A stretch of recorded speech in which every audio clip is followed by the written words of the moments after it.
লেখাপড়ার বিষয়টা একটু স্কিপ করেন, কারণ এই বিষয়টা নিয়ে কথা বললেই কন্ট্রোভার্সি হয়। আপনি কোন ডিপার্টমেন্টে ছিলেন? আমি কোন ডিপার্টমেন্টে ছিলাম এটা বিষয়টা হচ্ছে যে আমি রিভিল করতে চাচ্ছিলাম, বললাম না। আমাদের কলেজটার নাম হচ্ছে আপনার কলেজটার নাম মনে পড়তেছে না, এক মিনিট। আচ্ছা এক মিনিট, একটু স্ক্রিপ্ট। হ্যাঁ শিওর শিওর শিওর, আপনি টাইম নেন। আমি জাস্ট একটু দেখিনি।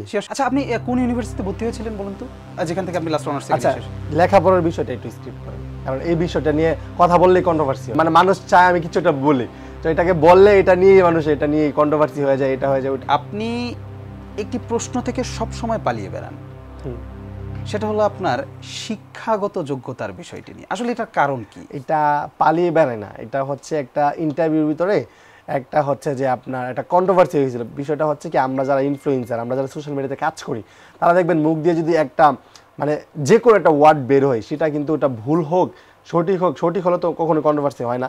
ভুল ওয়ার্ড যদি আনফর্চুনেটলি বের হয়ে যায়, সেটা নিয়ে কিন্তু খুবই কন্ট্রোভার্সি হয়ে যায়। সো আমার গত একটা ইন্টারভিউতে একটা কোয়েশ্চেন করা হয়েছিল, সো আমি দেখা গেছে যে কোয়েশ্চেনটার একটা ওইরকমভাবে সঠিক আনসার দিতে পারি নাই, যার কারণে এটা নিয়ে খুব একটা কন্ট্রোভার্সি ক্রিয়েট হয়ে গেছিলো।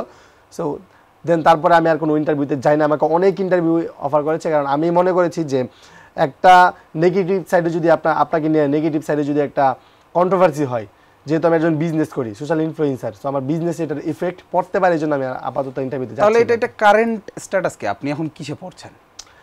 এখন কিসে পড়ছি আমি সবাইকে এটা রিভিল করে দিয়েছি, আর আপাতত এই ভিডিওতে রিভিল করতে হবে না। যারা আমার ইনফ্লুয়েন্সার তারা জানে পড়ছেন, আমরা একটু শুনতে চাই, আমরা শুনতে চাই।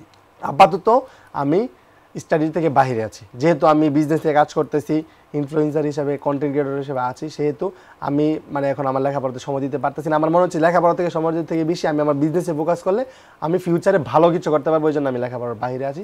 যতটুকু পারছি আলহামদুলিল্লাহ আমার লেখাপড়া কমপ্লিট করেছি।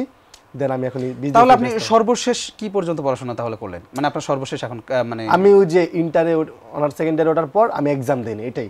অনার্স সেকেন্ড ইয়ার ওঠার পর আপনি কোন ডিপার্টমেন্টে ছিলেন? আমি কোন ডিপার্টমেন্টে ছিলাম এটা বিষয়টা হচ্ছে যে আমি রিভিল করতে চাচ্ছিলাম, বললাম না। এটা হচ্ছে যত পাস্ট করা যায়, এটা নিয়ে আমি আবার একটা কিছু বলবো, আবার এটাকে নিয়ে কন্ট্রোভার্সি হবে। মানে মানুষ চায় আমি কিছু একটা বলি, তো এটাকে বললে এটা নিয়ে মানুষ এটা নিয়ে কন্ট্রোভার্সি হয়ে যায়, এটা হয়ে যায় ওইটাই। মানে না, আমরাও তো অজানা জানার জন্য আজকে বসেছি। সবাই জানে, ইতিমধ্যে বাংলাদেশের অনেকেই জেনে গেছে। না আমি তো জানছি না যে হুইচ ডিপার্টমেন্ট, আপনি কোন ডিপার্টমেন্ট থেকে লাস্ট অনার্স সেকেন্ড ইয়ার শেষ করছেন, এটা তো আমি জানছি না। এটা যদি একটু বলতেন।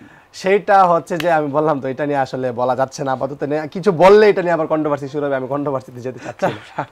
তার মানে কি আপনি হার মেনে গেলেন আজকে? আমি হার মানি নাই, মানে আমি কন্ট্রোভার্সিতে যেতে যাচ্ছি। কন্ট্রোভার্সিতে এই যে আমি যে এই যে বললাম না, এটা নিয়ে কন্ট্রোভার্সি হবে। আপনি দেখেন আপনার ইন্টারভিউ ছাড়ার পরে যে বললাম না, কেন বললাম না, এটা নিয়ে আবার কন্ট্রোভার্সি হবে। তাহলে বলা উচিত না? কন্ট্রোভার্সি না বললেও হবে, না বললেও হবে, না বললেও হবে, সো বলারই দরকার নেই। এটা এখানেই। ওকে।